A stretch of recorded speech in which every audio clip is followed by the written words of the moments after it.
आज की बात अब हर शाम सोमवार से शुक्रवार 8:30 बजे से। अब टिन्नू यादव का ही आपने अगर जिक्र कर दिया तो टिन्नू यादव के पास जो प्रॉपर्टी है, टिन्नू यादव ने कैसे उस प्रॉपर्टी को बनाया, उसने उसकी सफाई भी दी, बाकायदा उसका वीडियो मैसेज भी आ गया, पूछताछ भी की गई, लेकिन जिम्मेदारी क्या तय हुई? टिन्नू यादव पर क्या कोई एक्शन हुआ समीर जी? तो इसका आंसर है नहीं, कोई एक्शन नहीं है अभी तक इन पर। प्राची, अभी तो किसी भी एक्शन नहीं हुआ है। एसआईटी जांच कर लखनऊ लौट गई है। जो 3 सदस्यीय एसआईटी बनाई थी, जिसमें विजय विश्वास पंत थे, किरण एस थे और जो तीसरे नील रतन थे जो फाइनेंस के एडिशनल सेक्रेटरी रहे हैं, इन्होंने तमाम लोगों से पूछताछ के बाद ये रिपोर्ट अब मुख्यमंत्री योगी आदित्यनाथ को शायद कल या सोमवार को दी जाएगी। अब उस रिपोर्ट से क्या निकलता है, क्या यह हम मान के चले कि अगले सप्ताह जब योगी आदित्यनाथ को रिपोर्ट दी जाएगी तो उसमें उन्होंने किसी का जिक्र किया होगा कि ये इसमें गुनाहगार है, इन्होंने पैसा लिया है, क्या उसके खिलाफ एफआईआर दर्ज होगी, क्या उनकी गिरफ्तारी होगी, या ये रिपोर्ट लंबे समय तक तकिए के नीचे रख दी जाएगी, ये देखने वाली बात होगी। अभी तक एफआईआर क्यों दर्ज नहीं हुई? इतने दिन जब एसआईटी वहां पर थी, एसआईटी ने पूछताछ की, तो निश्चित रूप से एसआईटी को कुछ फाइंडिंग्स रहे होंगे ना, एसआईटी को सबूत मिले होंगे। उस सबूत के आधार पर एसआईटी को तत्काल अयोध्या के अंदर एफआईआर दर्ज करवानी थी और संबंधित व्यक्तियों की गिरफ्तारी तय करवानी थी। एसआईटी सिर्फ पूछताछ कर लौटी है। और जिस तरीके से हर्षवर्धन जी ने बताया कि वो तमाम लोग बयान दे रहे हैं, खुलकर बयान दे रहे हैं, अपने बेगुनाही का बयान दे रहे हैं, दूसरे लोगों पर उंगलियां उठा रहे हैं, और जिस तरीके से इस पूरे मामले को वो हल्के ढंग से ले रहे हैं, मुझे लग रहा है कि चंपत राय को सबसे पहले इस्तीफा देना चाहिए था। 4 बार चंपत राय से 4-4 घंटे की पूछताछ हो रही है, उसके बीच चंपत राय कुर्सी से चिपके हुए हैं। संघ के प्रचारक आप रहे हो, आपके ऊपर इतना बड़ा आरोप दुनिया भर का लग रहा है और ये केंद्र आरोपों के केंद्र में आप आ रहे हो, शक के घेरे में आप आ रहे हो, आप एक जिम्मेदारी के पद पर बैठे हुए थे। अब नैतिकता के आधार पर ये कह सकते हैं ना कि भाई मेरे महामंत्री रहते हुए जैसा हुआ है, मैं इस्तीफा देता हूं, एसआईटी जांच करे और जो निकले उनको तत्काल गिरफ्तार किया जाए। आप इस्तीफा नहीं दे रहे हो, उस मामले में चुप्पी लेकर बैठ गए हो और तमाम अपने बेगुनाह होने का सबूत दे रहे हो। मुझे लग रहा है कि इसमें तमाम बड़े लोगों को दखलंदाजी देना चाहिए। इस बात से काम नहीं चलेगा ना कि योगी जी गए तो उनके कार्यक्रम से उनकी दूरी कर दी, सिर्फ इससे तो काम नहीं चलेगा, इस सांकेतिक दूरी से तो कोई काम नहीं चलेगा ना, कोई तो एक्शन करके दिखाना पड़ेगा ना। चंपत राय पर भी, अनिल मिश्रा पर भी, गोपाल राव, जिन्होंने लूटा उनको लौटाना होगा। पूरा वसूली प्रधानमंत्री मोदी कहता है, जो जिन्होंने लूटा उनको लौटाना होगा।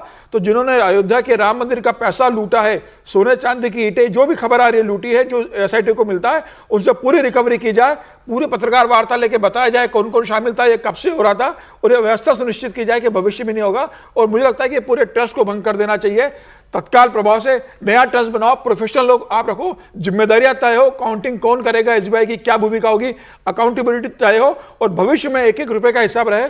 राम भक्तों की जो आस्था को आपने जो चोट पहुंचाई है, इससे उभरने मुझे लगता है बहुत लंबा समय लगेगा। और जिन लोगों ने चोट पहुंचाई है वही यह सुनिश्चित करे कि भविष्य में इस तरह की घटना ना हो।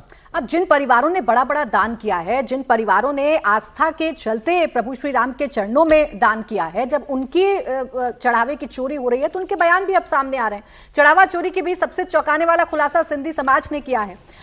एक तस्वीर हम आपको दिखा रहे हैं, तस्वीर आप देखिए, 200 किलो चांदी इन तस्वीर में है। राम भक्त खड़े हैं और दान को लेते चंपत राय भी दिखाई दे रहे हैं। ये तस्वीरें 2021 की हैं। 3 देशों के सिंधी समाज ने मिलकर 200 किलो चांदी की ईंटें राम मंदिर के लिए दान की थी, जिसकी कीमत आज की तारीख में करीब 6 करोड़ रुपए होगी। 200 किलो चांदी के लिए किसने कितना दान किया था, किसने कितनी हिस्सेदारी निभाई थी, इसकी एक-एक रसीद विश्व सिंधी सेवा संगम संगठन से जुड़े राजू मनवानी के पास है। लेकिन आज ये भी कह रहे हैं कि वो चांदी कहां है।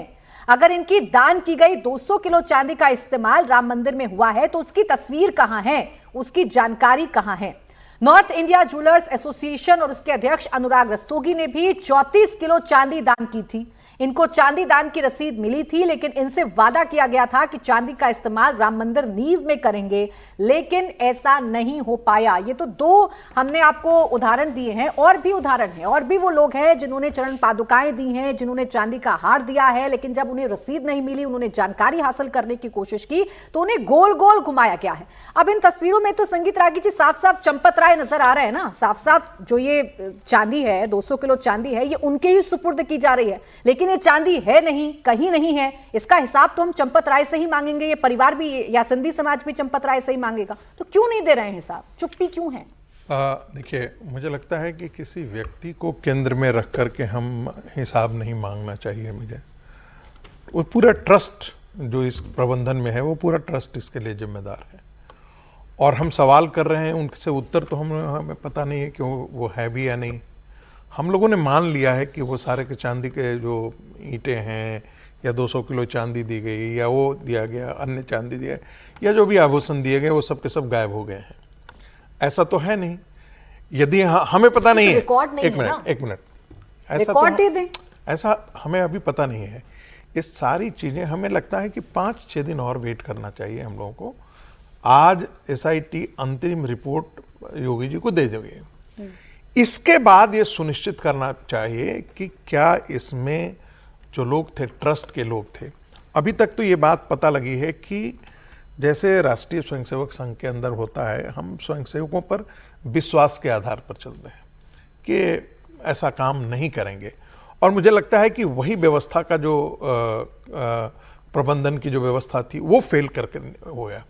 जब एक इंस्टीट्यूशनल मैकेनिज्म आप तैयार करते हैं जिसमें हर व्यक्ति की उसकी अकाउंटेबिलिटी फिक्स होती है, तब शायद ऐसा नहीं होता। लेकिन जो संघ के अंदर कार्य करने की पद्धति है कि हम विश्वास के आधार पर रहते हैं, हम तो गुप्त रूप से दान भी करते हैं और वो सबकी लिस्टिंग हो जाती है कि किसने कितना पैसा किया, हम मान करके चलते हैं कि वही राशि जो है एक जगह से दूसरी जगह जाएगी। मुझे लगता है कि इसी चीज का प्रयोग यहाँ पर किया गया है जिसके कारण ये सारी चीजें हुई है।